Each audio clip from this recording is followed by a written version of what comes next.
보자. 웨이브라는 말이 있죠. 우리말로 어떻게 번역해요? 파동 이렇게 이제 번역을 하죠. 그럼 이제 파동이라는 말을 쓰면 이게 이제 뭐냐라고 할 때 파동의 그 대표적인 예 중에 하나가 뭐가 있어요? 파동의 대표적인 예. 파동이라고 하면 대표적인 예. 바로 넘실넘실 파도가 있죠. 그래서 이제 뭐냐면 조금 더 점잖은 표현으로는, 아니 점잖다기보다는 뭐 이제 학술적 표현으로는 물결파 뭐 이런 말도 있고요. 그렇죠? 근데 그렇게 표현되는 어떤 에너지의 형태를 그 웨이브라고 하는데, 그 웨이브를 이제 그러면 일반적으로 이제 뭐라고 정의를 해야 되느냐? 바로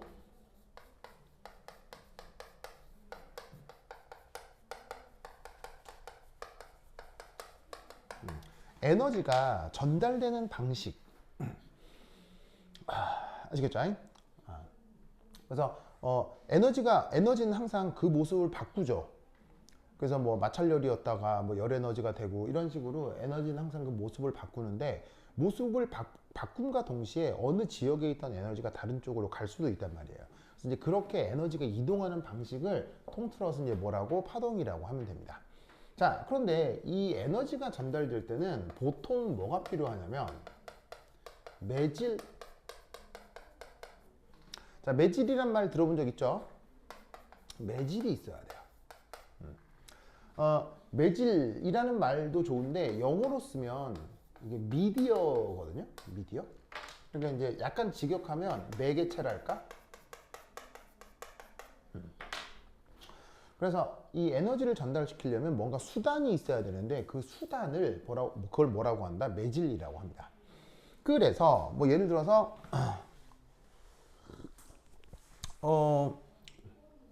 예를 들면 뭐 어떤 웨이브 중에 파도가 있다. 파도가 있다. 그럼 이 파도의 매질은 뭐가 되겠어요? 바로 넘실대는 물. 뭐 이런 게 될 거고요. 그렇죠? 그 다음에 이제 웨이브 중에 가장 또 대표적인 게 소리가 있겠죠. 소리. 내가 지금 여기서 뭐라고 해서 여러분들 귀에 이제 쏙쏙쏙 소리가 들어가잖아요. 그때 그 소리를 전달해주는 미디어는 뭐가 되겠어요? 바로 공기 혹은 뭐 기체, 이런 것들이 이제 뭐가 되냐면 소리가 될 거다, 이런 말이에요. 무슨 뜻인지 아시겠죠? 그리고 사실은 또 액체 속에서도 소리는 전달되죠. 그래서 사실 액체 속에서 소리가 더 강력하게 잘 전달됩니다. 훨씬 빠른 속도로 전달이 됩니다. 그래서 사실은 그 물 속에서도 소리 전달은 된다, 안 된다? 물 속에서도 소리 전달은 굉장히 잘 되죠. 그래서 왜 돌고래나 뭐 고래 이렇게 큰 물고기들은 서로 통신할 때 초음파를 쓴다고 하죠. 그렇죠? 예, 그래서 이제 그런 식으로 뭐 공기가 됐건 기체가 됐건 액체가 됐건 그런 것들이 이제 뭐냐면은 하나의 미디어로 사용될 수가 있습니다. 자, 그럼 이제 이 웨이브에 대한 이 물리량,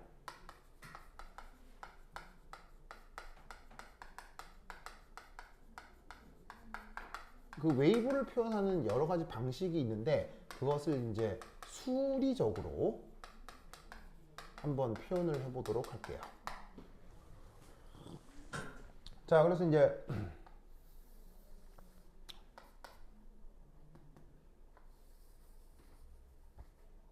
자, 요 X축이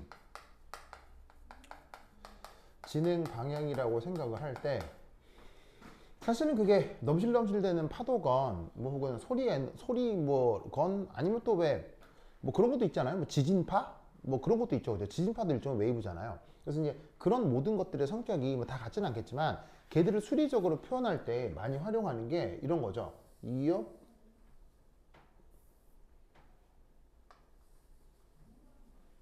이업, 이업 뭐 이런 거죠. 그렇죠? 그래서 우리 자연에 나타나는 여러 웨이브들, 파도도 그렇고 뭐 소리도 그렇고 지진파도 그렇고 다 이제 어떤 걸 활용하냐면 삼각함수를 활용한단 말이에요. 그래서 삼각함수를 가지고 이제 웨이브라고 하는 현상을 많이 수리적으로 표현을 하는 거지. 이럴 때 여기서 나타나는 몇 가지 성격들을 수식으로 많이 표현하는데, 그것에 대해서 좀 알아보자, 이런 말이에요. 그죠? 여기서 이 몇 가지는 굉장히 중요하고 앞으로 화학에서 엄청나게 많이 나올 거예요. 그래서 관련된 수식을 돌돌돌 외워놓으시는 게 중요해요. 알겠지? 자, 그게 뭐냐? 우선 첫 번째 1, 진폭. 자, 진폭이라는 개념은 뭐냐면 바로 요렇게 기준선 여기를 중심으로 요렇게 위아래로 넘실대는 요 크기 있죠. 요걸 진폭이라고 합니다. 그래서 기준선에서 얼마나 올라갔느냐, 그걸 진폭이라고 하죠. 요건 뭐 물리 시간에도 들어본 적 있죠? 오바마? 왜 이렇게 나라 이름 표정이에요? 어? 오바마 왜 이렇게 힘들어해요? 괜찮아요? 그래요? 그 표정이 좀 뭐야 그거 뭐냐면 그 뭐냐 구회말 투아웃에서 역전당한 세이브 투수 같아요. 구원 투수 같아요. 무슨 말이겠어요? 구회말 투아웃에 역전당한 구원 투수. 무슨 말이겠죠? 이겨서 구원 투수로 올라왔는데 그 구회말 투아웃이었는데 홈런 맞아가지고 역전당한 거예요. 그럼 기분이 어떻겠어? 상상도 하기 싫잖아요. 표정이 그래? 그런 거예요? 알았어. 힘내요. 그래. 우리 지훈이도 힘나요? 그래. 태훈이 괜찮아요? 왜요? 넌 왜요?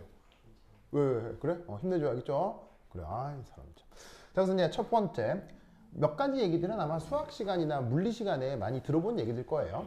그래서 이제 한번 짚고 넘어가면 기준선으로부터 얼마나 올라갔느냐, 얼마나 내려갔느냐, 요 크기를 진폭 이런 말 쓰고요. 그다음 두 번째 자, 거기에 파장. 요 표현부터 이제 화학에서는 아주 자주 나오게 될 겁니다. 파장. 자, 파장이라고 쓰고 영어로는 뭐라고 하죠? 파장 영어로 뭐라고 해요? 왜냐면 수업 시간에 바로 이런 기본 단어들은 나오거든요. 그러니까 이 주요 물리량들의 영어 단어는 알아야 돼요. 자, 지금부터 외워요. wavelength라고 해요.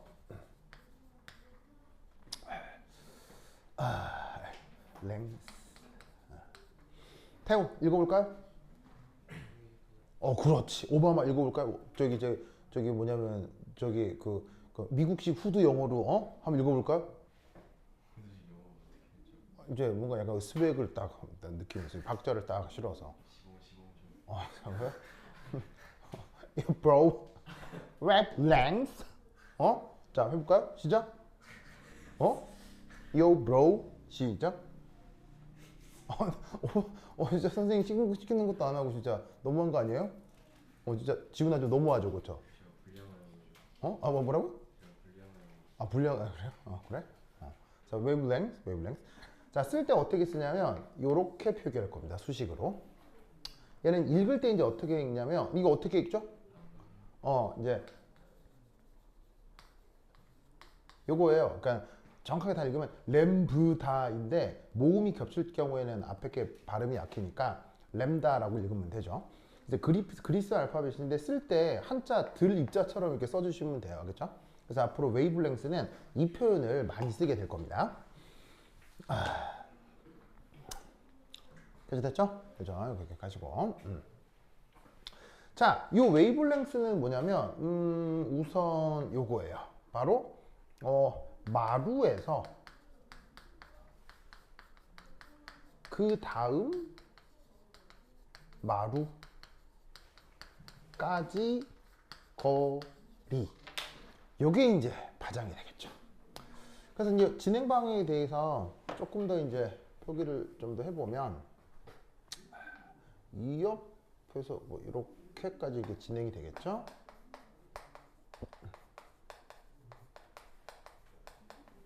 자, 그러면 이런 웨이브에서는 여기 이런 걸 이제 우리가 뭐라고 해요? 마루라고 하잖아요. 그렇죠? 마루. 그 다음에 이제 이런 걸 뭐라고 해요? 지훈아, 이런 걸 뭐라고 해요? 골이라고 하죠? 그래서 이제 파장은 뭐 많이 들어봤을 거예요. 바로 마루에서 마루까지 거리인데 쉽게 얘기하면 뭐 여기서부터 요까지 길이, 뭐 아니면 여기서부터 요까지 길이다 라고 생각해도 상관없죠. 알겠죠? 그래서 이제 이 파장을 뭐라고 생각해도 되냐면 파동이 반복되는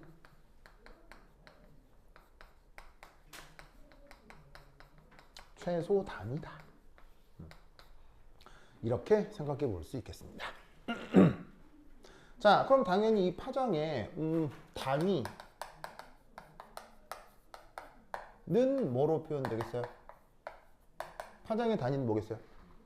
바로 미터가 되겠죠, 그렇죠? 미터. 미터인데 이게 뭐 수미터인지 뭐 수십 분의 1미터인지 그거는 상황에 따라 다를 거고 어쨌거나 기본 단위는 미터가 됩니다. 자, 그 다음 파수라고 하는 단위가 있어요. 파수라고 하는 개념이 있습니다. 이게 물리학에서는 되게 많이 쓰는 건데 화학에서는 뭐 어쩌다가 한 번씩 나오고 읽을 때 뭐라고 영어 표현으로는 뭐냐면 웨이브 넘버, 그야말로 웨이브 넘버 파수, 완전 직역을 한 건데 쓸 때 어떻게 쓰냐면 요 램다라고 쓰고 거기 위에다가 이제 물결 표시를 이렇게 해줘요. 램다라고 쓰고 물결 표시를 이렇게 해줍니다. 알겠죠? 그래서 요게 파수라고 하는 웨이브 넘버라고 하는 녀석의 표기 방식인데 뜻은 뭐냐면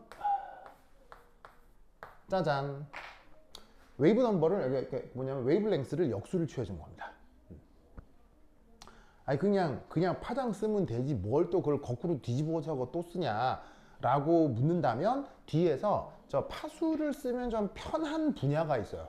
그래서 어떤 특정 연구 분야에서 파장보다는 그거의 역수를 표현하는 게 편리한 분야들이 있어서 저 물리량들도 많이 씁니다. 아시겠죠? 그래서 저 파수라는 말도 기억해 두시고요. 자, 그 다음 세 번째. 자, 세 번째는 뭐냐면 바로 진폭 파장, 그다음 주기. 자, 주기라고 쓰고 그다음에 영어 표현으로는 period라고 쓰는데 보통 표기는 대문자 T. 대문자 T로 씁니다.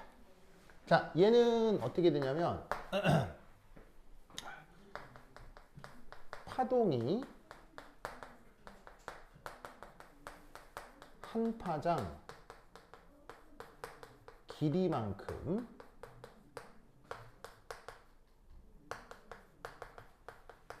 이동할 때 걸린 시간 되겠습니다. 걸린 시간 되겠습니다. 아이고. 좋아. 자, 예를 들면 얘가 사실은 그 바닷가에 가서 파도를 보면 느낄 수 있는데 파도는 기본적으로 상하 운동을 하게 돼 있잖아요. 근데 상하 운동만 하는 게 아니라 파동은 기본적으로 앞뒤로 움직일 수도 있거든요. 그럼 움직이게 되면 이 위치를 고수하는 게 아니라 일정 시간이 지나면 얘가 여기서 요렇게 위치가 요렇게 변형이 된다고요. 요런 식으로다가 요렇게. 그래서 요렇게 있다가 인성 모습이 요렇게 바뀌는 거예요. 그럼 이렇게 바뀌다가 쭉 진행을 해서 요 모습이 앞서 요 모습이랑 같아질 수도 있을 거 아니에요. 그때까지 걸린 시간을 주기라고 한다. 무슨 말 되겠죠? 그래서 주기는 한 파장만큼 이동한 거리를 주기라고 한다. 요거 꼭 기억하시고요. 자, 그 다음 네 번째. 자, 이 네 번째가 이게 이제 굉장히 많이 나옵니다. 이 네 번째 바로 진동수라고 합니다.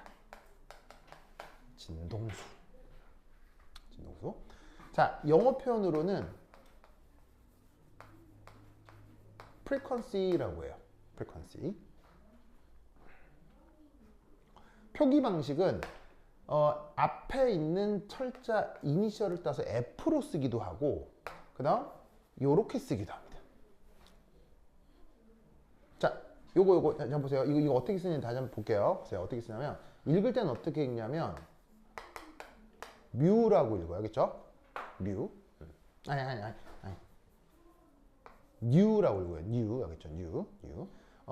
램다처럼 그리스어 알파벳입니다. 알겠죠? 그리스 알파벳. 자, 쓸 때 어떻게 쓰냐면 한 번 사선으로 그어요. 한 번 사선으로 그어. 그 다음 또 한 번 사선으로 긋는데 그 다음 요 꺾는 선이 얘랑 거의 평행하게 요렇게 한 번, 두 번, 세 번 꺾어서 쓰시면 됩니다. 그래서 요거를 몇 번 연습을 하시면 나중에는 이렇게 쓰기가 될 거예요. 이게 영어도 아니고 그리스어라서 알파벳 쓰는 게 좀 익숙하지는 않을 텐데 앞으로 엄청 많이 나올 테니 요렇게 new 알겠죠? 오바마 이 뭐라고요? new.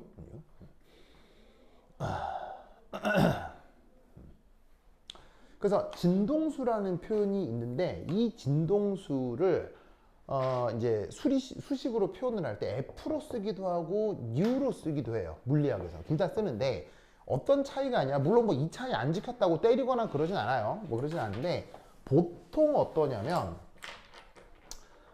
이 F 표시는 그냥 일반적인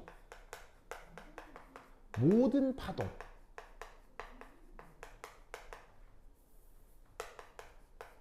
의 진동수를 프리퀀시의 F를 따서 F 이렇게 쓴 거예요. 무슨 말인지 알겠죠? 그런데 여기에 있는 U는 특히 빛. 그래서 바꿨어도 누가 뭐라고 하지는 않는데 관습이 대충 그래요. 우리가 이제 곧 다루게 될 빛도 바로 저 파동의 한 종류거든요. 그래서 그 파동의 한 종류인 이 그 빛의 진동수는 보통 이 뉴 이런 걸로 많이 표현을 합니다. 알겠죠? 자, 그럼 얘는 어떻게 될 거냐? 저기가 어떻게 되느냐? 짜잔, 이겁니다. 자, 그리고 우리가 지금 하려고 하는 게 물리학은 아니잖아요. 그럼 이제 일반적 모든 형태의 파동보다는 빛 에너지의 진동수를 주로 쓸 테니까 앞으로 화학 시간에서 진동수는 뉴 요걸로 표현하도록 하겠어요. 자, 저기가 뭐라고요? 저기가 시간의 역수. 근데 그 시간이 무슨 시간? 주기. 주기의 역수를 진동수라고 합니다. 그 다음 두 번째 이 녀석의 그러면 단위.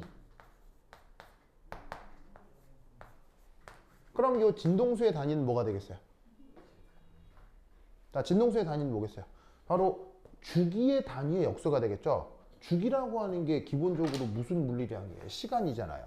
시간의 기본 단위는 초죠, 초. 미터 퍼 세크 할 때 그 세컨드예요. 알겠죠? 그러면 여기에 있는 이 진동수 단위도 진동수의 기본 단위는 그 초의 역수겠죠. 그래서 진동수의 기본 단위는 초의 역수다. 그리고 이 초의 역수를 다른 말로 헐츠라고 합니다. 알겠죠? 다른 말로 헐츠라고 합니다. 독일 사람인데 헐츠 있습니다. 근데 아무래도 헐츠 잘 안 씁니다. 잘 안 쓰고 그냥 초의 역수를 그대로 써요. 그래서 진동수라고 하는 게 이렇다. 자, 그러면 마지막 요 파동의 이동 속력. 파동은 가만히 있는 게 아니고 이런 식으로 처음 모습 이랬다가 이런 식으로 이렇게 위치가 변한다고 했죠? 앞뒤로 이렇게 왔다 갔다 한단 말이에요. 그 이동하는 속력을 그러면 어떻게 표현하면 되느냐? 바로 짜잔, 이렇게 표기를 해주시면 되겠습니다. 자, 램다 이게 무슨 물리량이라고요?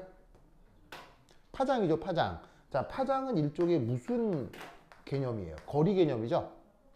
그 다음에 t가 뭐죠? t가 원래는 주기인데 주기라고 하는 게 시간의 한 종류잖아요. 그럼 거리를 시간으로 나눈다. 뭐 그게 뭐겠어요? 빠르기겠죠. 알겠죠? 그래서 기본적으로 알고 있는 아주 기초적인 물리학 그대로 적용을 해주시면 돼요. 그래서 이 파동의 이동 속력을 어떻게 표기하기도 하냐면 이렇게 표기할 수도 있어요. 짜잔. 이렇게 표기해도 되겠죠. 왜냐하면 여기에 있는 이 진동수가 여기에 그 주기의 역수가 되죠. 그래서 주기 역수 부분을 진동수로 이렇게 바꿀 수도 있습니다. 그래서 이런 식의 표현. 그리고 이거 말고도 뭐 그 파동 방정식이라고 해서 파동을 고전역학적으로 표현하는 수리적 테크닉이 있어요.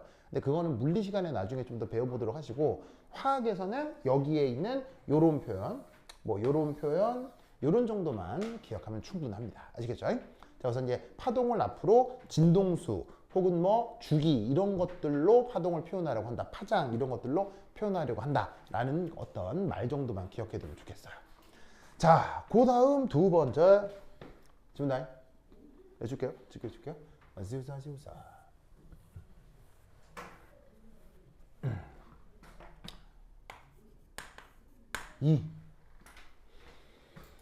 자, 영어 표현으로는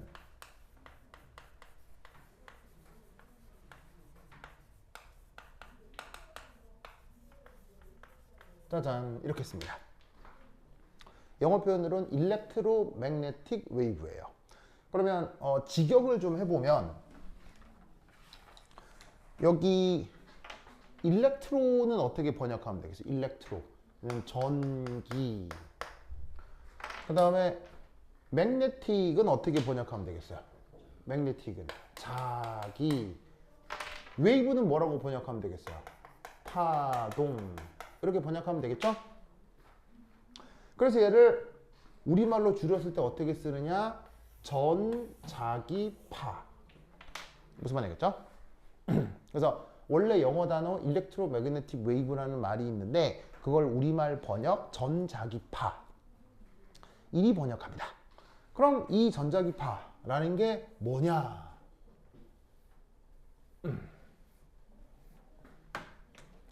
바로 우리가 일상생활에서 얘기하는 빛이라고 하는 녀석입니다. 빛. 자, 이 빛은 뭐냐면 바로 매질이 없이 에너지가 전달되는 것.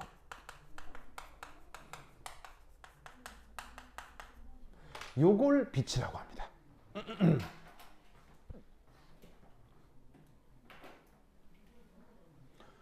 아까 요 웨이브는 보통 뭐가 있어야 된다고 그랬어요? 매질이 있어야 된다고 했었죠?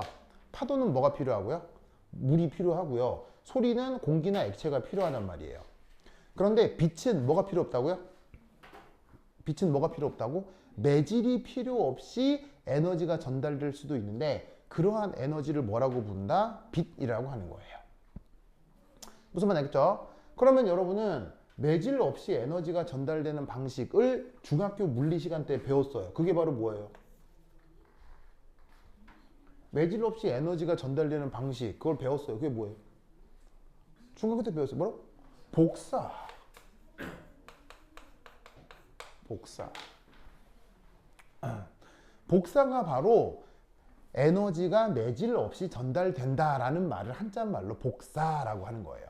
그리고 그게 가능한 에너지를 빛이라고 하는 거다 이런 말이죠. 아시겠죠? 그래서 왜 뭐 지구 복사열 뭐 이런 말 들어본 적 있죠? 그리고 또 왜 지구의 모든 생명체는 무슨 에너지를 이용해서 살아갑니까? 태양 에너지를 이용해서 살아가죠. 그럼 태양에서의 그 뜨끈뜨끈한 열이 지구까지 어떻게 도달하죠?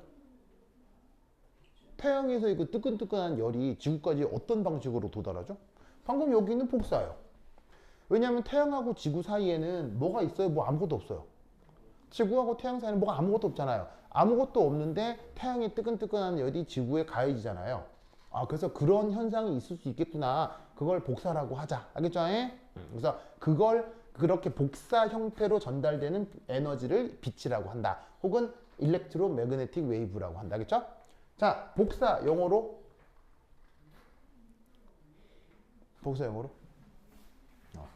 레디에이션이라고 합니다. 영어를 자꾸 쓰는 이유는 그 영재고나 과학고 교사들은 이런 전문 용어에 대해서 영어로 쓰기를 되게 편해합니다. 편하게 영어를 쓰기 때문에 저런 단어 알아두셔야겠죠.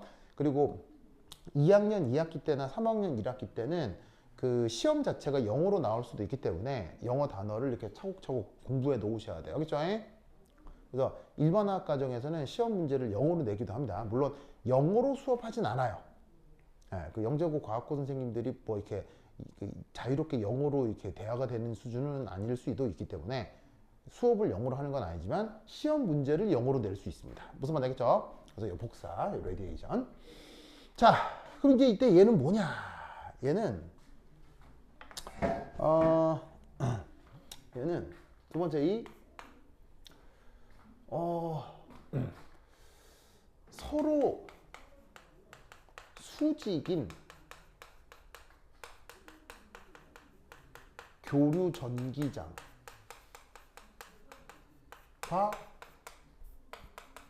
교류 자기장으로 구성됩니다. 자, 우선 여러분 교류란 말 들어본 적 있어요? 교류? 교류 아니면 뭐예요? 직류죠? 교류 아니면 직류. 그렇죠? AC가 교류고요. Alternative Current라고 해서 직류가 Direct Current. 그래서 이제 교류 아니면 직류인데 어떤 차이냐면 교류는 플러스 극과 마이너스 극 방향이 정해져 있는 거에 자꾸 바뀌는 거예요. 자꾸 바뀌는 겁니다. 근데 그게 자기장도 그렇다는 얘기는 자석에 있는 N극하고 S극이 자꾸 바뀌는, 아시겠죠? 일정 주기로 바뀌는 그런 녀석들을 교류라고 하는 거죠. 자, 그럼 이제 어떤 상황을 뜻하는 거냐?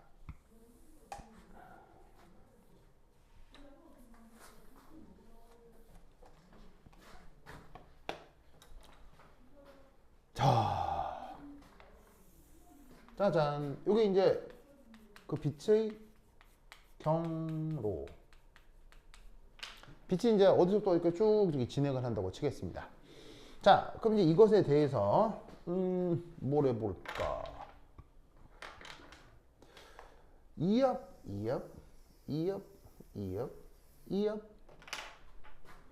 자, 이게 뭘 얘기하는 거냐면 예를 들어서 노란색으로 그린 게 지금 만약 전기장이라고 하자.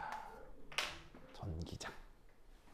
그러면 그 전기장이 어떻게 된 걸 그리고 있냐면 한 번은 플러스, 한 번은 마이너스, 한 번은 플러스, 한 번은 마이너스. 이런 식으로 플러스와 마이너스 전기장이 일정 주기로 바뀌고 있는 상황을 뜻하는 겁니다. 그리고 얘만 그러냐? 아니요. 자기장도 마찬가지예요.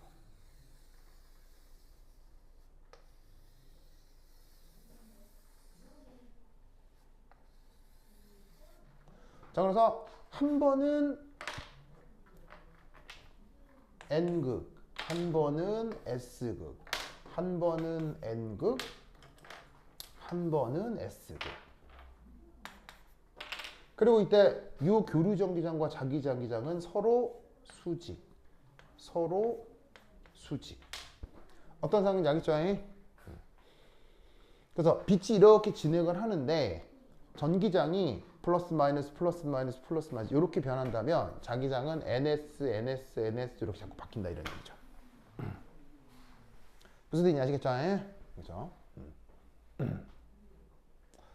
그럼 이제 저게 어떤 의미냐? 그리고 왜 빛을 저렇게 규정하느냐면 요거예요.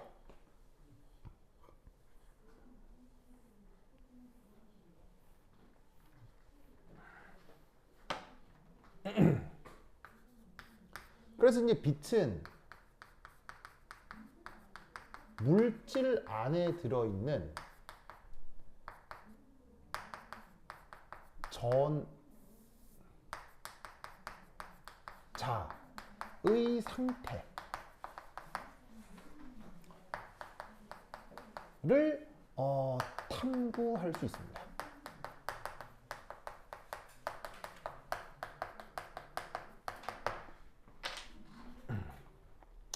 누구를 가지고? 바로 저기에 있는 빛을 가지고.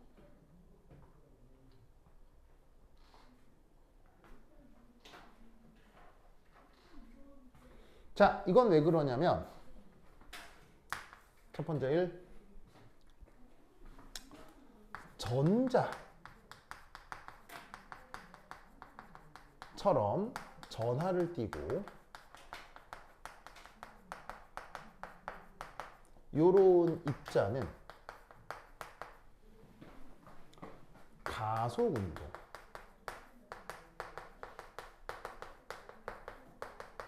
하면 그것의 역학적 에너지 요 일부가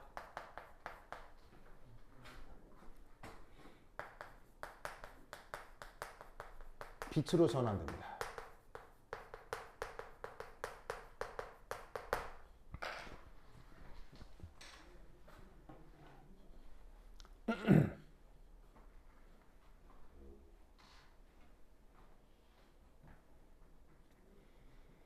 자, 이게 무슨 말이냐면 여기가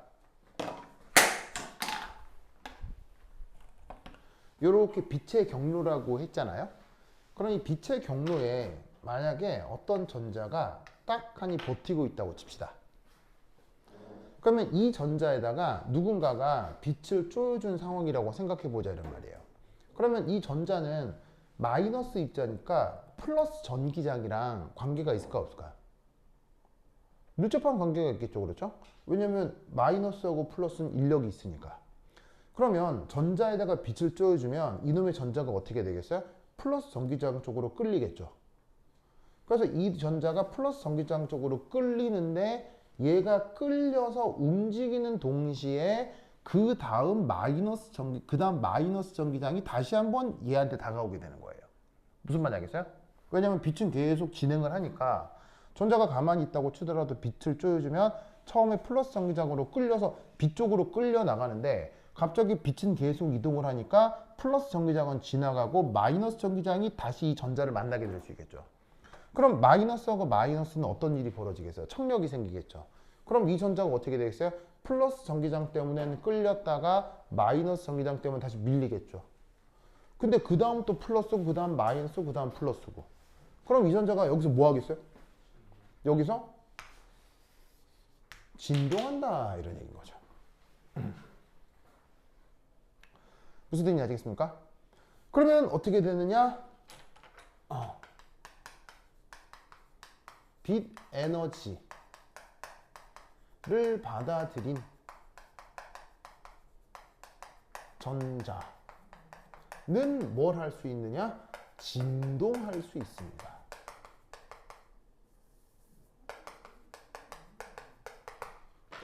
가만히 있다 치더라도 빛을 쪼여주면 얘가 그 자리에서 앞뒤로 왔다리 갔다리 한다 이런 말이죠. 무슨 말 알겠죠? 그러면 이 앞뒤로 왔다 갔다리 하는 진동 운동은 무슨 운동입니까? 진동은 무슨 운동이에요? 진동은 가속이죠? 방향을 바꾸는 거기 때문에 가속이죠. 그러면 어떻게 되느냐? 진동을 하던 이 전자로부터 갑자기 이렇게 빛이 방출되기 시작합니다. 그래서 그 전자가 가진 에너지 일부가 빛으로 방출이 되는 거죠.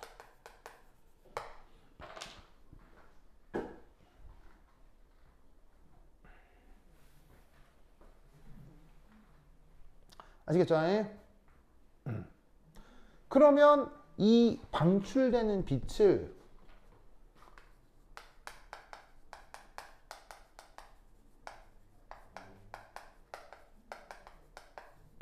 분석하면 그 전자의 상태를 분석할 수 있다 이런 얘기인 거죠. 이해하셨습니까? 그럼 이 말은 무슨 말이냐면 어떤 전자가 어떤 원자핵에 속박된 상태일 수 있죠.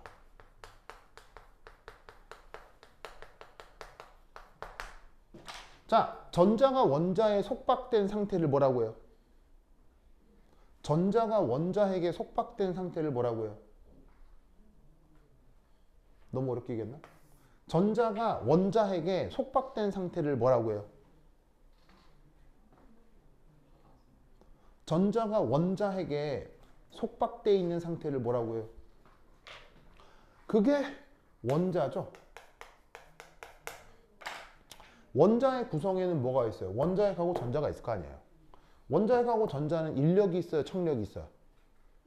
인력이 있을 거 아니에요. 원자핵은 플러스 입자고 전자는 마이너스 입자니까. 그럼 플러스하고 마이너스가 인력이 있으니까 전자가 원자핵 주변에 있을 거 아니에요. 그걸 뭐라고 한다? 속박되었다. 그런 상태를 뭐라고? 원자. 알겠죠? 자, 그런데 그 원자가 딸랑 하나만 있겠어요? 원자가 여러 개 뭉쳐 있을 수도 있겠어요. 이러한 원자가 여러 개 뭉쳐 있다면 그건 뭐가 되겠어요? 이런 원자가 또 여러 개 뭉쳐 있다면 또 그걸 뭐라고 하겠어요? 분자라고 하면 되겠죠? 그러니까 전자가 원자에게 묶여 있다. 그게 소위 얘기하는 원자이거나 분자일 수 있다는 거죠. 무슨 말인지 알겠어요? 우리가 보통 생각하는 화학적인 물질 체계가 된다는 얘기예요. 그러면 어떻게 되느냐? 그 속박된 정도에 따라 방출하는 빛 에너지의 파장도 달라질 수 있습니다.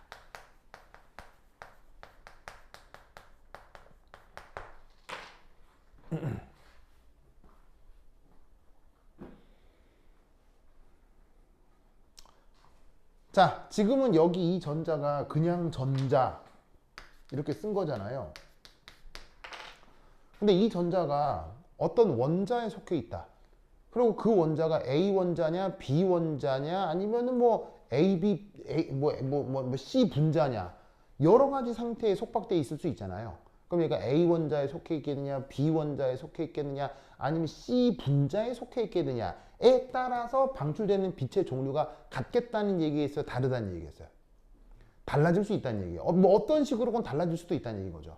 그러면 이 말은 역으로 방출되는 빛을 조사하거나 분석을 하면 뭘 알아낼 수 있다는 얘기예요. 그 전자가 속박되어 있는 원자나 분자의 상태를 역으로 추적할 수 있다는 얘기인 거예요. 무슨 말인지 알겠죠? 그래서 이 빛 에너지를 화학에서 아주 중요한 수단으로 쓰는 겁니다. 무슨 말인지 알겠죠? 그래서 빛 에너지에 이런 성격들이 있다라는 걸 꼭꼭 알아두시기 바랍니다. 자, 쓰시고. 썼나요? 썼죠? 그 다음, 뭐 이거는 뭐 내가 할 만한 얘기는 아니지만 뭐 알려져 있는 지식이니까 진공 중에서 그 빛의 속력은 변합니까? 일정합니까? 일정하다라고 알려져 있죠. 그래서 그 크기가 대략 어느 정도입니까? 빛은 3 곱하기 10의 8승 미터 퍼 세크 이 정도로 알려져 있죠. 그래서 빛의 속력이 일정하다라고 하는 건 그 어떤 연구 결과로 알려진 겁니까? 나도 뭐 이쪽 전공은 아니라서 왜 특수 상대성 이론이라고 들어봤어요? 그 아인슈타인의 업적 중에 특수 상대성 이론이라고 하는 게 있거든요. 그래서 그 업적에서도 유도가 되고요. 그 다음에 전자기하학에서 아주 큰 업적을 남긴 양반이 누구예요? 전자기하학에서 아주 큰 업적을 남긴 양반. 바로 맥스웰이라고 하는 사람이 있거든요. 왜 혹시 뭐 그 물리 시간에 가우스 법칙 이런 거 배웠어요? 가우스 법칙 그런 거 만든 사람. 예, 그래서 뭐 가우스 법칙은 가우스가 했을 건데 그 관련돼 있는 것들을 통합해 가지고 수식 4개로 딱 표현한 사람이거든요. 곤양반이 맥스웰. 오바마? 기절하려고요? 아 진짜로요? 아 그래요? 눈이 풀려 있어가지고. 괜찮아요? 알겠습니다. 그래서 그 맥스웰 방정식으로부터도 얻을 수는 있는데 내가 또 이제 물리 전공은 아니라 옛날에 슬쩍 배웠었는데 다 까먹어서 뭐 그 더 얘기해 드릴 건 없어요. 나중에 물리 시간에 요거와 관련해서는 조금 더 공부를 하세요. 알겠죠? 네, 뭐 요쪽도 파고 들어가면 재밌는 얘기가 되게 많잖아요. 네, 내가 이쪽 전공은 아니라 뭐 여하튼 비대던지의 속력은 진공력의 상상 일정하다라는 거 기억해 두도록 하시고. 자, 썼습니까? 썼죠? 그죠? 고다음. 자, 한 장 넘기시면은 거기에 교재 72페이지에 그림 3이라고 있을 거예요. 찾았어요? 교재 72페이지 그림 3. 찾았습니까? 이거. 찾았죠? 자, 요거 어떻게 되느냐? 자, 여기 줄게요.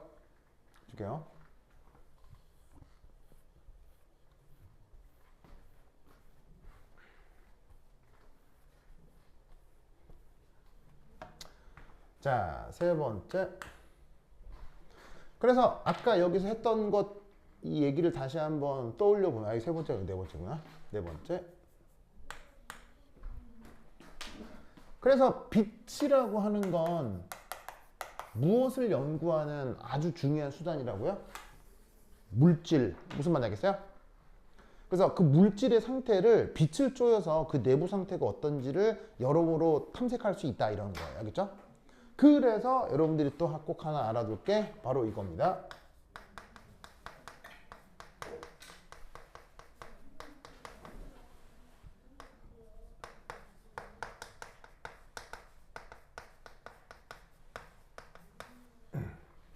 빛과 물질의 상호작용. 자, 이거 꼭 알아두셔야 돼요. 자, 이게 뭐냐? 자, 우선 여기다 줄게요. 지운다. 지워도 되겠어요? 지우겠죠? 지워도 되겠죠? 지우자. 5번 쓰긴 다 썼어요? 잘했어요.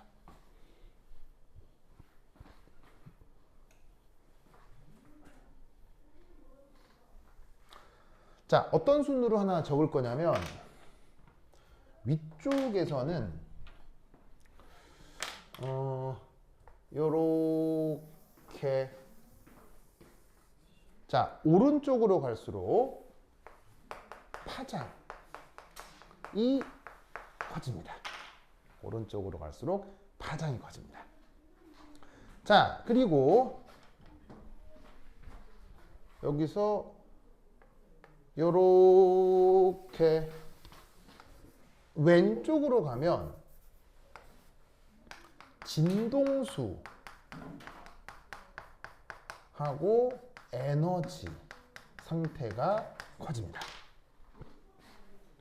그래서 조금 있다가 다시 한번 얘기하겠지만 파장하고 진동수는 그래서 서로 같은 관계겠어요? 반대 관계겠어요? 딱 보시다시피 파장하고 진동수는 이미 결과가 이렇다면 파장하고 진동수는 서로 비례 관계겠어요? 반비례 관계겠어요? 서로 반비례라는 얘기인 거예요. 알겠죠? 그거와 관련된 수식은 이따가 말씀을 드릴 거고요. 자, 그러면 여러분들은 아주 고에너지 빛부터 굉장히 저에너지 빛까지 그 순서를 대강 알고 있어야 돼요. 알겠죠? 지금 내가 이따 쭉 써드릴 건데 그 내용들을 싹 암기하셔야 됩니다. 알겠죠? 꼭 외워야 됩니다. 자, 첫 번째 감마레이. 전 우주에 존재하는 빛 에너지 중에서 가장 강력한 빛 에너지입니다. 그게 감마레이입니다. 이 감마레이는 바로 방사능의 한 종류죠.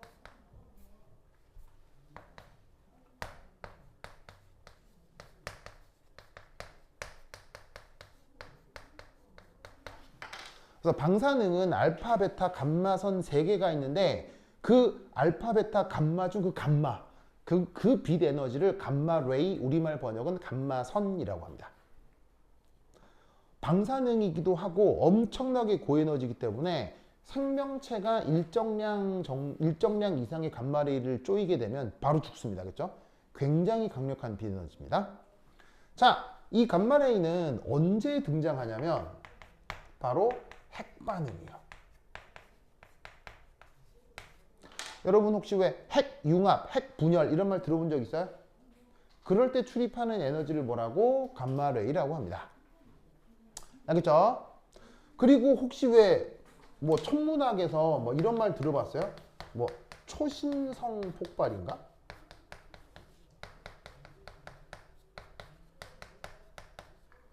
왜 뭐 공통과학이나 뭐 아니면 뭐 중학교 교과서에도 왜 지구과학 초반에 나오잖아요. 우주의 탄생해가지고 막 별의 일생해가지고 별 뻥 터지고 막 그런 얘기 나오잖아요. 그때 나오는 빛 에너지가 감마레이입니다. 무슨 말 알겠죠? 알겠죠? 태연 오케이? 지훈 오케이? 잘 적고 있지 지훈아? 5분만 잘 적고 있어요? 그래. 자, 그 다음 감마레이보다, 자 이것만 하고 쉬었다 할게요. 잘 보세요. 감마레이보다 조금 약한 빛 에너지, 그걸 엑스레이라고 합니다. 엑스레이. 엑스레이라고 합니다. 자, 이 엑스레이는 이제 엑스레이는 어떤 성격을 갖냐면 요거예요. 원자 내부 전자 전이, 요거와 관련되어 있는 에너지입니다. 원자 내부 전자 전이. 이후에 전자 껍질이라는 말을 설명을 하긴 할 거거든요. 나중에 굉장히 자세히 배울 거예요. 그래서 이제 원자 핵이 있고 주변에 전자가 있는데, 전자가 아무 때나 있는 게 아니고 허용된 궤도, 요거에 대한 얘기는 뒤에서 조금 더 굉장히 자세히 얘기할 겁니다. 허용된 궤도가 따로 있어요. 거기서 전자가 뭐 어디든 이렇게 채워져 있을 수 있겠죠. 이때 허용된 궤도 중 만약 이게 아우터모스트, 가장 멀리 떨어져 있는 궤도라면 요걸 최외곽 전자라고 하거든요. 그럴 때 최외곽 전자가 아닌 요 안쪽에 있는 애들, 얘네를 내부 전자라고 해요. 그래서 원자에다가 엑스레이를 쪼으면 어떻게 된다? 여기 있는 전자들이 꿈찔꿈찔 하게 되는 거예요. 무슨 말 알겠죠? 얘네들에다가 엑스레이를 딱 쪼으면 얘는 안 맞고, 엑스레이를 쪼으면 얘네들한테 딱 맞아가지고 얘네들이 막 꿈찔꿈찔 하는 거예요. 아까 얘기했듯이 뭐 진동운동을 할 수도 있고 비에너지를 방출할 수도 있고. 무슨 말 알겠죠? 여기 이제 전문 용어가 나오는데 전자전이라는 말이 나오죠? 그러면 전자전이라는 말의 뜻은 그냥 쓰는 말이 아니라 전문 용어예요. 전자전이는 일렉트론 트랜지션 이라는 말을 번역해 쓴 게 전자전이입니다. 이 전자전이는 뜻이 뭐냐? 어떤 해당 전자의 역학적 에너지의 상태가 변했을 때 그걸 전자전이라고 합니다. 자, 여러분, 역학적 에너지란 말은 아는 말이에요, 모르는 말이에요?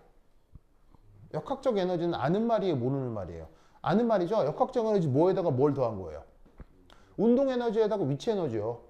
그럼 여기에 내부 전자가 이렇게 있는데 엑스레이를 빡 쪼으면 얘가 가만히 있자면 꿈찔꿈찔 막 진동한다며요. 꿈찔꿈찔 하면 무슨 뭐부터 변해? 꿈찔꿈찔 하면 뭐부터 변해? 가만히 있다가 꿈찔꿈찔하면 무슨 에너지부터 변해요? 운동 에너지. 무슨 말이야? 운동 에너지. 자, 그다음 꿈찔꿈찔 해버리면 원래 위치에 대해서 이 전자가 꿈찔꿈찔 하다 보면은 핵에 더 가까워질 수 있죠. 핵에 가까워지면 뭐가 커지죠? 인력이 커지죠. 인력이 커지면 위치 에너지는 어떻게 돼요? 작아지죠. 진동하다가 멀어지면 인력은 어떻게 돼요? 인력은 약해지고 위치 에너지는 커지죠. 위치 에너지 변하네. 그럼 뭐가 변하겠어요? 역학적 에너지. 그래서 빛을 쪼여가지고 전자가 꿈찔꿈찔하면 운동 에너지도 변하죠. 위치 에너지도 변하죠. 그러니까 역학적 에너지도 변하죠. 그런 상황을 전문용어로 뭐라고 한다고요? 일렉트론 트랜지션. 알겠죠? 일렉트론 트랜지션. 앞으로 이 말이 나올 건데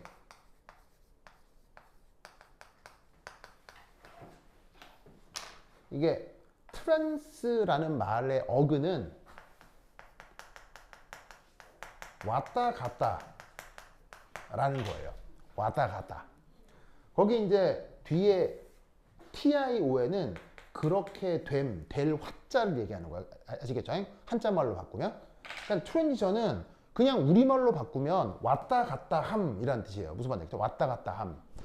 그럼 이제 영어의 트랜스라는 어근을 쓰는 단어가 많느냐? 억수로 많아요. 예를 들면 대중교통. 영어로 뭐라고요? 대중교통. 트랜스포테이션이라고 하죠. 트랜스포테이션이라고 하죠. 폴트의 뜻이 뭐예요? 탈 것. 탈 것. 트랜스가 뭐라고요? 왔다 갔다. 대중교통으로 사람들이 왔다 갔다 하잖아요. 네, 트랜스. 그 다음에 또 트랜스라는 말이 붙는 아주 그 극적인 단어가 있죠. 트랜스젠더. 트랜스젠더. 오바마 관심이 많나요? 없나요? 아니 나는 모두에게 관심이 있습니다. 인간에게 항상. 뭐 특히라기보다는 그냥 하나의 자연현상이라고 난 생각합니다. 실제 존재하니까. 무슨 말인지 알겠죠? 그래서 트랜스 알죠? 트랜스 왔다 갔다. 젠더는 성 무슨 말인지 알겠죠? 그래서 이게 은근히 이 영어 단어가 만들어지는 방식이 무슨 언어랑 비슷합니까? 방금 보시다시피 뭐랑 비슷합니까? 한자랑 비슷하죠? 네. 그래서 영어하고 한자가 이 단어를 만들어내는 방식이 비슷합니다. 그래서 사실 한자 공부는 자연과학을 하는 사람에게 있어서 되게 좋습니다. 한자를 많이 알면 자연과학적 개념을 받아들이기 좀 편해요. 이게 하여튼 그런 건 있습니다. anyway. 자, 그래서 그 한자 쓰는 나라 어디 있어요? 대표적으로 한자 쓰는 세 나라 가장 유명한 나라. 한중일. 우리나라 한자 써요, 안 써요, 사실은? 쓰지 않으니까 다 한글로 표기해서 그렇지 파고 들어가면 한자인 거 되게 많잖아요. 일본은 말할 것도 없고요, 그렇죠? 이 한중일의 특징이 뭐냐고. 한중일의 특징이 짧은 시간에 자연과학 기술이 엄청 발전했죠. 짧은 시간 내에. 뭐 서양 애들이야 뭐 지들이 만든 거니까 발전하는 건 당연한 건데 그걸 가져다가 짧은 시간 내에 급속도로 발전시킨 게 한중일인 게 한자 문화권이 영어로 되어 있는 자연과학적 개념을 표현하기 편해서 그래요. 무슨 말인지 알겠죠? 여하튼 그렇다. 자, 그래서 트랜스란 말이 그런 뜻이라 전자 전이는 역학적 에너지 상태가 변하는 것을 의미한다. 그래서 엑스레이를 원자에 쪼여주면 누가 꿈찔꿈찔 한다고요? 요 내부 전자가 꿈찔꿈찔 한다. 알겠죠? 그 다음 두 번째, 이 엑스레이 우리 일상생활에서 언제 많이 쓰죠? 그렇지, 바로 의료 진단 도구로 많이 사용하죠. 그래서 이래저래 살다 보면 엑스레이 촬영 한 번씩 하죠. 그렇죠. 뭐 이렇게 물리적인 상처가 뭐 이렇게 상해가 있을 때도 뭐 뼈에 금 갔어 이럴 때도 이제 찍기도 하고, 그다음에 뭐 건강검진 같은 데서 폐기능 할 때도 보기도 하고, 그 엑스레이가 바로 저 엑스레이인 거예요. 무슨 말 알겠죠? 그렇죠. 자, 그다음 엑스레이보다 조금 약한 빛, 그걸 뭐라고 부르냐면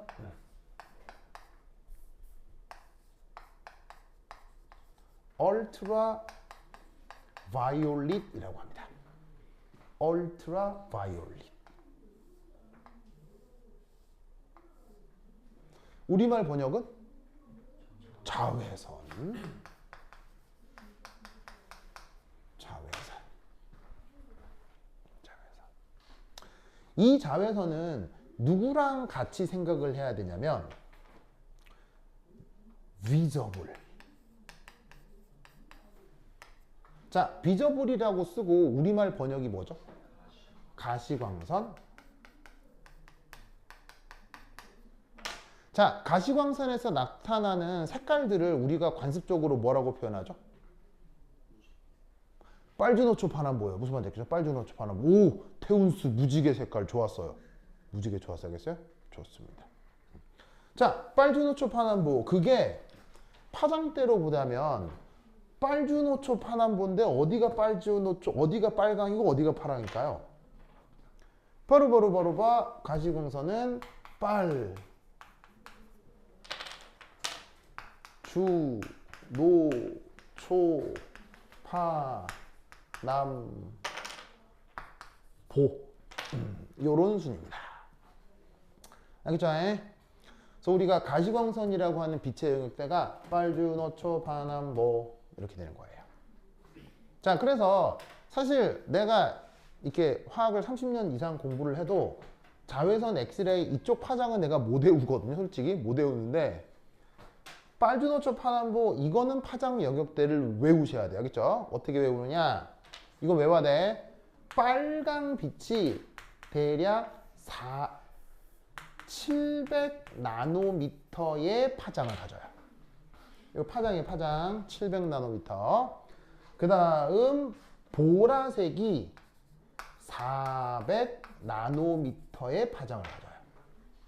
그래서 가시광이 어디서 어디다? 400에서 700 이 정도는 외워야 돼요. 알겠죠? 그래서 파남보 파란색 쪽이 파장이 어느 정도라고요? 400.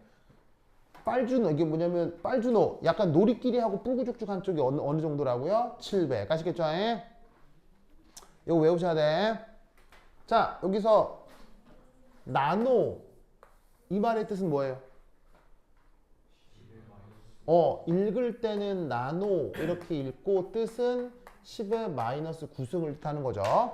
그래서 700 곱하기 10의 마이너스 9승 미터가 빨간색의 파장이에요. 무슨 말 알겠죠? 요 사이 연속적으로 쭉 있는데 뭐 다 구체적으로 외울 필요는 없고 푸딩딩 하면 400, 뿌구죽죽 하면 700 아시겠죠? 이렇게 기억을 하시면 돼.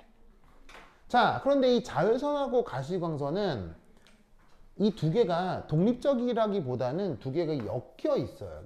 엮여서 한꺼번에 뭐라고 부르냐면 UV visible이라고 해요. UV visible이라고 해요. 그래서 영역마다 빛이랑 상호작용하는 정도가 다르긴 합니다만 자외선하고 가시광선은 엮여 있어요. 그래서 UV 비저블을 한 영역대라고 생각을 하고 이 UV 비저블이 무슨 일을 한다? 바로 원자 혹은 분자의 최외각 전자전이 요걸 하게 만들어주는 게 UV 비저블 영역대의 빛에너지입니다. 자, 아까 원자나 전자가 있을 때 핵 가까이 있는 전자를 내부 전자라고 했죠. 그 다음 핵 가장 바깥쪽에 있는 핵에서 가장 멀리 떨어져 있는 전자를 최외각 전자라고 했죠. 그럼 생각해봐. 아무래도 내부 전자가 핵에 더 강력하게 묶여 있겠어요? 최외각 전자가 강력하게 묶여 있겠어요? 당연히 내부 전자가 핵에 더 강력하게 묶여 있겠죠. 왜냐면 가까우니까 인력이 더 클 거 아니야. 그럼 단단하게 잘 묶여 있는 애를 꿈찔꿈찔 움직이게 하려면 더 강한 에너지가 필요하다는 얘기인 거예요. 무슨 말인지 알겠어요? 자, 아무래도 내부 전자에 비해서 최외각 전자는 핵에서 뭘 줘? 인력이 강하겠어요? 인력이 약하겠어요? 인력이 약하니까 엑스레이보다는 좀 약한 빛 에너지로도 얘를 꿈찔꿈찔 움직이게 할 수 있다 이런 얘기인 거죠. 무슨 말인지 알겠죠? 알겠죠? 그래서 기억하시길 요쪽은 엑스레이, 요쪽은 뭐 UV 비저블.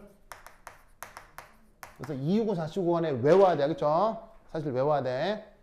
그리고 이제 뒤에 개념이 덧붙여지면 내용이 이제 합쳐지면서 이해가 잘 될 거야. 알겠죠? 우선은 이 단서들을 외워야 돼. 알겠죠? 그 다음 UV 비저블보다 약간 약한 빛, 그 빛을 뭐라고 부르냐면 인프라레드라고 해요. 인프라레드. 우리말 번역은 적외선. 적외선. 그리고 줄여서 IR이라고 씁니다. 자, 그럼 이 적외선의 역할은 뭐냐면 첫 번째 1, 이 적외선은 이겁니다. 분자 결합의 진동을 만들어내는 빛 에너지입니다.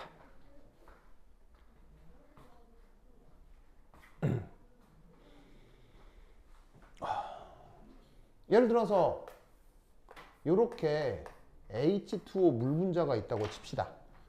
그럼 요 놈한테 IR 적외선을 뽕 쪼여주면 여기에 있는 결합을 중심으로 요 두 개가 이렇게 진동할 수도 있고 아니면 요렇게 진동할 수도 있어요. 결합력을 중심으로 결합 길이가 길어졌다 짧아졌다 길어졌다 짧아졌다 이렇게 진동할 수도 있어요. 뭐 이런 걸 뭐 밴딩, 뭐 스트레칭 이렇게 구분하기도 하는데 그건 나중에 얘기해 보도록 하고 뭐 우선은 빛을 쪼여주면 분자의 결합이 뭘 한다? 뭘 한다? 진동을 한다. 알겠죠? 그리고 이 IR은 우리 일상생활에서 어디서 쓰이는 거냐면 모든 종류의 열입니다. 모든 종류의 열입니다. 그래서 왜 그 영화에서 보면 군대 그 특수작전을 나간 특수부대원들이 이게 눈앞에 뭘 끼고 있어요, 이렇게. 야광 투시경이라고 하는 걸 끼고 있잖아요. 그게 뭘 인식하는 거예요? 그게 적외선을 인식하는 거예요. 왜? 살아있는 생명체는 뭐가 있으니까요? 체온이 있으니까요. 그래서 그걸 딱 끼고 보면 밤에 가시광선이 일체 없어도 열을 뿜고 있는 생명체를 보면 그게 빨갛게 빛난다고요. 무슨 말이냐? 적외선을 인식하는 기구라고요. 그럼 그 빨갛게 그 돼 있는 걔가 누구겠어요? 산짐승이거나 아니면은 제거해야 될 타겟이겠죠. 무슨 말인지 알겠어요? 그래서 모든 종류의 열 에너지에서 나오는 빛 에너지가 바로 적외선입니다. 알겠죠? 그 다음 인프라레드보다 약한 거 마이크로웨이브. 자, 마이크로웨이브는 우리말 번역이 없습니다. 마이크로파라고 해요. 마이크로파. 자, 이 마이크로파는 뭐냐면 분자 결합을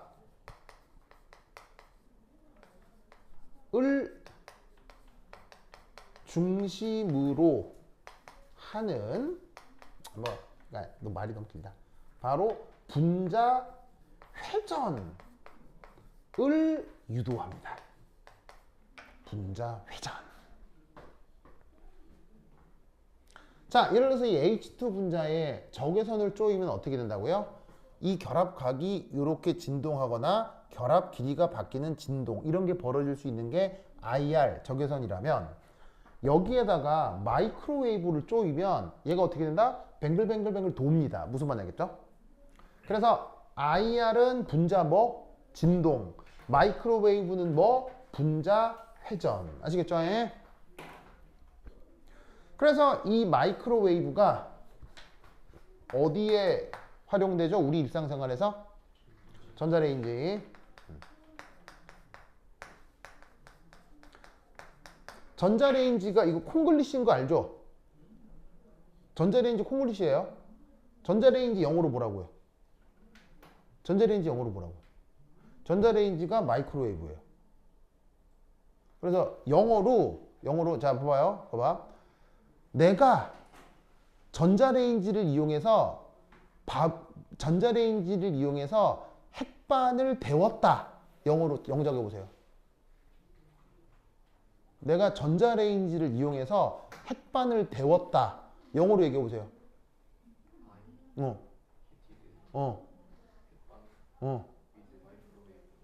바로 I 마이크로웨이브 핵반이에요. 마이크로웨이브가 자연과학에서 마이크로웨이브를 뜻하기도 하고 전자레인지라고 하는 도구를 뜻하기도 하고 전자레인지를 이용해서 음식을 데우다라는 동사의 뜻도 있어요. 다 쓰여요, 다. 그래서 I 마이크로웨이브 핵반 하면은 전자레인지 핵반 두고 돌렸다 이런 얘기예요. 무슨 말 알겠어요? 무슨 말 알겠죠? 그러니까 마이크로웨이브가 자연과학의 마이크로파 이런 말도 있고 그 다음에 전자레인지라는 그 도구라는 뜻도 있고 그걸 활용해서 음식을 데운다라는 동사로도 쓰여요. 무슨 말 알겠죠? 그래서 전자레인지는 여하튼 콩글리시. 그래서 전자레인지에다가 음식을 넣으면 음식을 구성하는 물 분자가 어떻게 된다? 물 분자가 뱅글뱅글 돕니다. 그럼 뱅글뱅글 돌다가 분자끼리 뭐가 생기겠어요? 마찰열이 생기겠죠? 그래서 음식이 데워지는 겁니다. 알겠죠? 그 다음 이 마이크로웨이브는 우리가 일상생활에서 잘 모르는데 어디에 가장 광범위하겠습니까? 마이크로웨이브 가장 광범위하게 쓸 수 있는 게 뭡니까? 어디서 가장 광범위하겠습니까? 통신입니다. 여러분 휴대전화로 통화하죠? 그럼 여러분 휴대전화에서 통화할 때 들락날락하는 빛에너지가 그게 바로 마이크로웨이브입니다. 아시겠죠? 그럼 이 말은 무슨 말이냐면 전자레인지 안에 마이크로웨이브 발생기가 있을 거 아니에요. 그 마이크로웨이브를 뜯어다가 약간 조작하면 뭐 할 수도 있다? 도청할 수 있습니다. 도청할 수 있다고요. 남의 마이크로웨이브를 해킹할 수 있다는 얘기예요. 왜냐면 마이크로웨이브가 떠다닐 거 아니에요. 그럼 특정 마이크로웨이브 주파수에 맞게 이렇게 세팅을 조정을 하면 그걸 따다가 들을 수 있다고요. 그걸 뭐라고요? 도청이라고 하지. 그러면 도청은 합법이에요? 불법이에요? 불법이죠? 그래서 집에 있는 마이크로웨이브를 뜯어다가 그 전자레인지를 뜯어다가 마이크로웨이브에 손을 대는 행위 자체가 불법이에요. 정말이에요. 그 자체가 불법이에요. 법적으로 불법이에요. 근데 전기공학부를 졸업한 학생이면 누구나 할 수 있어요. 아주 간단해요. 굉장히 간단해요. 그건 뭐겠어요? 여러분들 물리 시간에 전자기학 시간에 RLC 회로 이런 거 배워봤어요? 거기에 있는 축전지 규격, 전기저항 규격 바꾸면 공진주파수 바꿀 수 있죠. 그럼 내가 원하는 영역대의 마이크로웨이브를 언제나 거기에 반응할 수 있게 기구를 언제나 조작할 수 있다고요. 무슨 말 알겠죠? 그렇죠? 뭐 여하튼 그렇다. 그래서 그때 쓰는 게 마이크로웨이브. 자, 마지막 요거 하나만 합시다. 마이크로웨이브보다 조금 더 약한 거 라디오 웨이브요. 자, 라디오 웨이브 번역은 뭐겠어요? 라디오파. 자, 이 녀석은 써놓기만 하겠습니다. 핵 스핀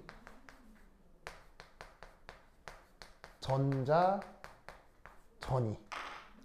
우리에게는 이게 중요합니다.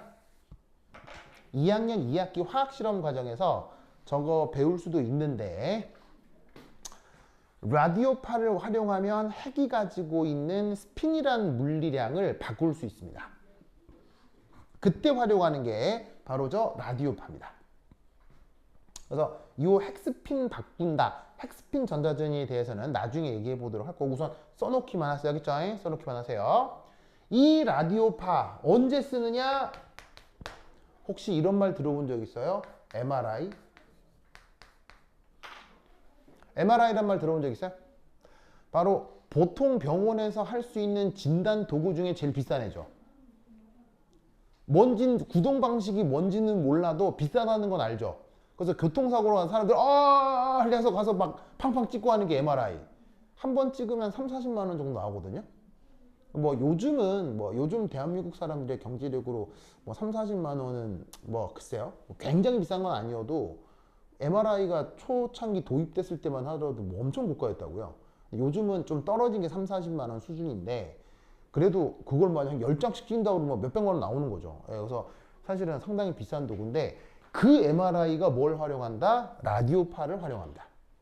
그 라디오파를 활용하는 이유가 핵스핀 전자전지와 관련이 있는 거예요.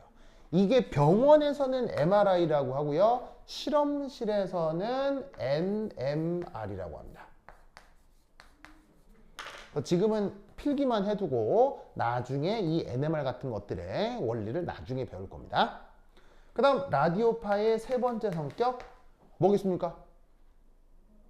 마이크로웨이브는 통신이라며요. 라디오 웨이브는 뭡니까? 통신하고 수신은 같은 말이지. 수신이 안 되는 게 통신이에요? 마이크로파는 통신, 라디오파는 뭐겠습니까? 그걸 뭐라고 하냐고요? 방송이요, 방송. 방송. 왜 FM, AM 이런 거 들어본 적 있어요, 여러분들? 그런 걸 우리가 방송이라고 하잖아요. 방송이라고 하잖아. 그때 또 활용하는 게 바로 저 라디오파입니다. 알겠죠? 그래서 여러분들은 내가 지금 여기 칠판에 써준 이 영역대 있죠? 영역대. 요거 순서대로 이렇게 된다는 걸 딱 외우셔야 돼요. 알겠죠? 이게 앞으로 곳곳에서 나올 거야. 알겠지? 그래서 양자역학을 시작하는 데 있어서 요게 인트로덕션이 되니까 요 내용 꼭 기억하셔야 됩니다. 알겠죠? 오케이. 됐다. 그러면 한 10분 쉬었다 하도록 하겠습니다. 한절 걷어서 71분 너무 많이 찍어.